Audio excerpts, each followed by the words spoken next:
रावलपिंडी में सीटीडी ने थाने पर हमले के 2 मुल्जिमान को गिरफ्तार कर लिया। पुलिस के मुताबिक हमजा और रोमान का ताल्लुक फितनतुल ख्वारिज से है। तर्जुमान सीटीडी के मुताबिक गिरफ्तार दहशतगर्द फितरतुल ख्वारिज के अहम कमांडर के साथ राबते में थे।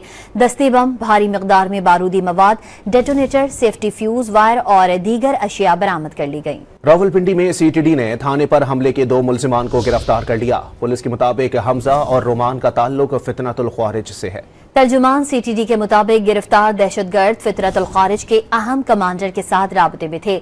दस्ते बम, भारी मिकदार में बारूदी मवाद, डेटोनेटर, सेफ्टी फ्यूज, वायर और दीगर अशिया बरामद कर ली गयी। रावलपिंडी में सीटीडी ने थाने पर हमले के 2 मुल्जिमान को गिरफ्तार कर लिया। पुलिस के मुताबिक हमजा और रोमान का ताल्लुक फितनतुल ख्वारिज से है।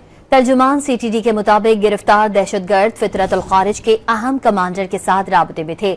दस्ते बम, भारी मिकदार में बारूदी मवाद, डेटोनेटर, सेफ्टी फ्यूज, वायर और दीगर अशिया बरामद कर ली गयी।